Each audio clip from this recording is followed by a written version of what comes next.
I asked my doctor, "Cancer is curable, why not this?" "Hello, my name is Laxmi. I was born into a family in India where girls were not given the opportunity to be educated. Our tradition required women to live in a veil. In India we call it gunhat, which is part of cultural practice in some communities, where women cover their faces with part of their sari or dupatta to prevent anyone outside the home from seeing their face. Education was limited to the 10th grade, and anything beyond that was unheard of.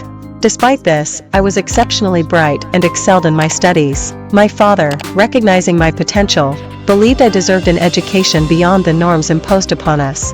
After much persuasion, my parents managed to convince the elders in our family. While some were supportive, others were not. Nevertheless, I was sent to the city university where my uncle and aunt lived, with the task of completing my studies there. Upon my arrival, I took the entrance exam for college. My strong academic performance allowed me to pass, and I secured admission into a prestigious college. As soon as I arrived, a group of seniors approached me and said, "Hey, come here." I joined them, and they instructed me to introduce myself. I did so, but they then asked me to give my introduction in English. Struggling, I attempted to do so, but as soon as they heard my English, they started laughing and remarked, "Welcome to New." From that day onward, every time I went to college, people would look at me, laugh, and call me HMT, which stood for Hindi Medium Type. They had given me this nickname and used it to tease, bully, and harass me. I was disheartened and thought about going back home. I wondered what a mess I had gotten myself into. However, returning was not an option. I had fought hard to reach this point. I resolved to prepare diligently. I was academically strong, but I needed to improve my English speaking skills. I would lock myself in my room, complete my studies, and then practice speaking English in front of the mirror. It wasn't as easy as it seemed in movies. I faced daily struggles, watching my confidence wane, but I refused to let myself fall apart. I immersed myself in reading books, watching English movies, and using mobile apps to enhance my skills. After my studies, I practiced writing in front of the mirror for hours. Gradually, people stopped calling me HMT because I had improved my English. My graduation was successful, and I took the entrance exam for my master's degree. I was admitted into a renowned mass communication program, and it felt like my struggles were finally coming to an end. But this was just the beginning of the darkest chapter of my life, one that I will never forget and, even if I try, cannot erase. One night, as I was writing and feeling proud about being a top student, I suddenly experienced a sharp pain in my hand. It was as if I had been jolted. I stood up, took a 10-minute break, walked outside, stretched my hands, and then returned to my writing. I found that I could no longer write. My hand trembled uncontrollably, and the pen slipped from my grasp. I was bewildered by this sudden change. I took another brief break and then tried again, but my hand was still not cooperating. The fear I felt was overwhelming. Reflecting on that moment still makes my skin crawl. I was internally trembling, and my entire world seemed to be collapsing. That night, I felt like I had lost everything. The next morning, I rushed to the hostel doctor. I explained, "I'm experiencing this issue, I can't write." I also checked whether I could perform other tasks, which I could manage, but writing remained impossible. I called my father, who consulted our family doctor. He advised seeing a neurologist, suspecting a neurological issue. I went to the neurologist, carrying my paper, and explained, "Last night, I had this problem. I was writing properly before, but now I can't." The neurologist examined the paper, listened to my story, and said, "Sit down and listen carefully. You have writer's cramp." I asked, "What's that?" He explained, "It's a very rare neurological disorder where your hand cannot perform specific tasks. It can do everything else, but it cannot write." I asked, "How can it be treated? Please help me, my exams are approaching." He replied, "It can never be cured." I asked, "What do you mean?" He said, "It means it can never be cured." I was stunned. I asked, "How can that be? There's treatment for cancer, but none for writer's cramp?" He replied, "Yes, cancer has treatments, but there's no cure for writer's cramp." I asked, "Why did this happen to me? I had never even heard of this condition." He said, "It's an extremely rare condition, affecting 1 or 2 out of millions." He told me directly, "You will never be able to write with your right hand again. I can prescribe sedatives to relax your brain, but it will not cure the cramp. Start using your left hand for writing." I asked, "How can I write with my left hand?" I was at a loss. I left the doctor's office with my father. By the time we reached him, I fainted. I don't know what happened afterward. When I woke up, I was in the hostel. Dad asked, "Will you go back home?" I said, "Give me some time, I don't want to go back." Dad was deeply saddened, seeing that his daughter might never write again. "Friends," I told them, "I'm fine." But I was far from fine. Dad left, and I locked myself in my room, crying and screaming. My world was falling apart. Imagine a girl who had fought every day to advance and get an education, now unable to write.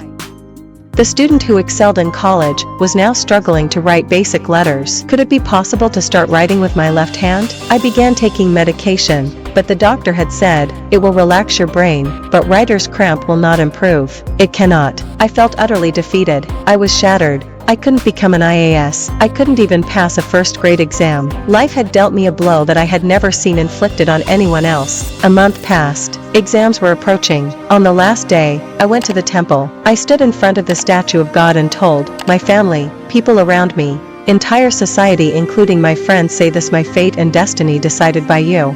If this is the destiny you've written for me, then I refuse to accept it. If you've taken my hand today, and I can no longer rely on it, I am leaving your temple now. I won't return until you give me a reason to come back, to stand here.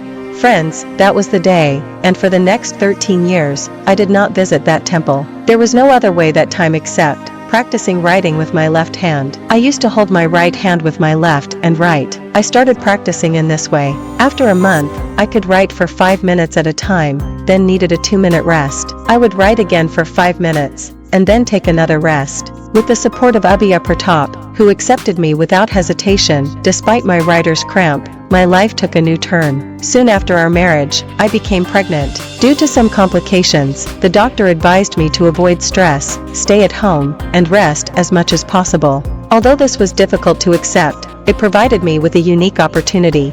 Being at home allowed me to pursue my passion for cooking and baking. I had no formal training, as I couldn't go out for classes. Instead, I experimented on my own. There were many failures, but each failure taught me something new. I would try, fail, and try again until I improved. After my son was born, time seemed to fly by as I devoted myself to raising him. Then, Abhiya Pratap opened a new branch of his company in Mumbai, and when son were alone at home during this lockdown period. The phone and the internet became our only connections to the outside world. That's when I decided to start making videos myself. For months, I worked on this idea. I was alone, and none of my videos were getting attention. I remember those months of lockdown. I hardly slept for more than few hours a day. It was exhausting, but I was determined to fulfill my passion. Despite my efforts, my videos kept failing for 4 straight months. After each disappointment, I would question, why does life never show me any mercy? Why am I always the one struggling? But I didn't give up. I posted a video titled Father's Day Special Cake Recipe,